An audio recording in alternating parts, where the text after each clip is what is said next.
SMK Negeri 5 Surabaya merupakan sekolah kejuruan yang terletak di bagian timur kota Surabaya, tepatnya pada Jalan Dr. Profesor Mustopo nomor 167 sampai dengan 169 Surabaya. SMK Negeri 5 memiliki 8 mata kejuruan diantaranya Teknik Kimia Analis, Teknik Kimia Industri, Teknik Elektronika Daya Komunikasi, Teknik Tenaga Listrik, Konstruksi Gedung Sanitasi dan Perawatan, Teknik Fabrikasi Logam dan Manufaktur, Teknik Manajemen dan Perawatan Otomotif, dan Teknik Alat Berat. Selain dikenal dengan luasnya lahan SMK Negeri 5 Surabaya, yaitu sebesar 4,8 hektar, SMK Negeri 5 juga dikenal dengan lingkungan sekolah hijau, asri, dan rindang. Ada tanaman produktif, tanaman langka, tanaman hias, dan tanaman sayuran. Keadaan inilah yang menjadikan SMK Negeri 5 Surabaya kaya akan oksigen, sehingga semua warga sekolah merasa nyaman berada di SMK Negeri 5 Surabaya.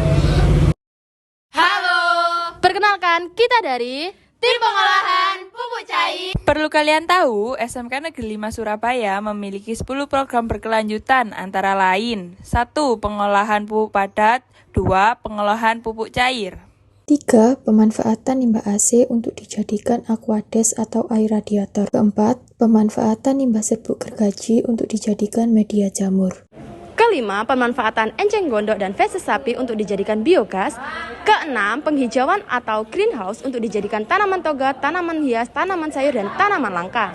Yang ke-7 ada pembuatan biopori, yang ke-8 ada pengurangan emisi gas buang, yang ke-9 ada budidaya ikan lele, yang ke-10 ada milih dan milah sampah atau 3R. Nah, saat ini kita akan mengolah limbah dari lingkungan luar SMK Negeri 5 Surabaya dengan memanfaatkan limbah buah-buahan busuk dan ampas tebu.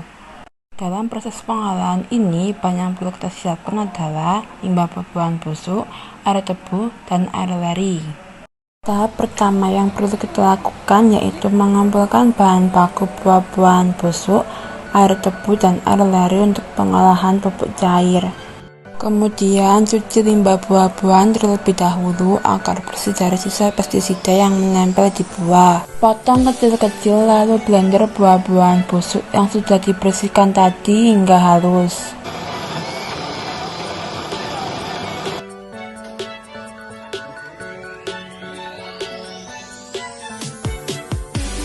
Lalu saring untuk diambil sari buahnya saja.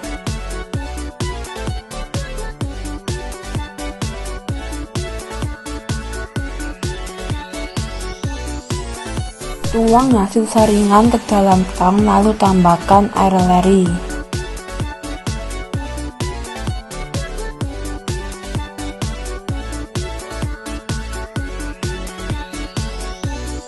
blender ampas tebu untuk diambil sari tebunya.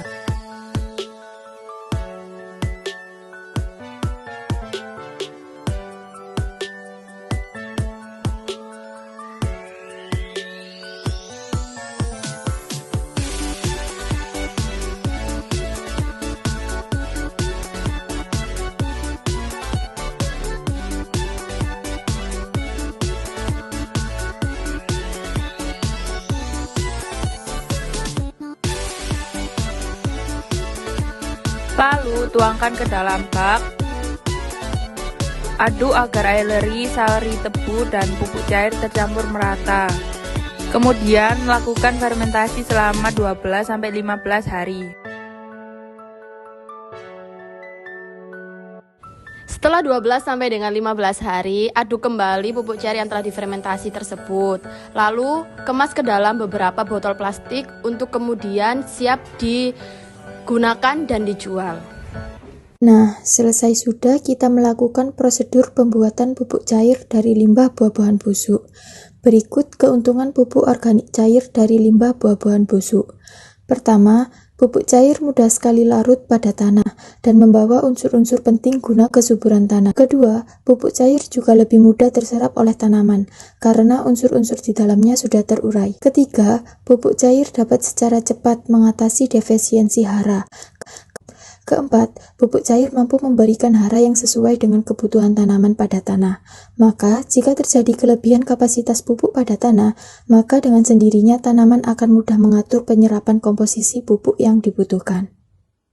Yang kelima, pupuk cair juga jelas lebih merata dan tidak akan terjadi penumpukan konsentrasi pupuk di satu tempat. Yang keenam, pupuk organik cair tidak merusak humus tanah walaupun seringkali digunakan. Dan yang ketujuh, pupuk cair memiliki zat pengikat larutan hingga bisa langsung digunakan pada tanah dan tidak butuh interval waktu untuk dapat menanam tanaman. Sekian informasi dari kita, tim pupuk cair buah-buahan busuk. Kesimpulan dari percobaan ini adalah limbah buah-buahan busuk berpotensi digunakan sebagai bahan baku pembuatan pupuk organik cair. Selain jumlahnya yang banyak ditemukan, proses pembuatannya juga terbilang sederhana sehingga mudah diaplikasikan oleh masyarakat. Terima kasih dan sampai jumpa kembali.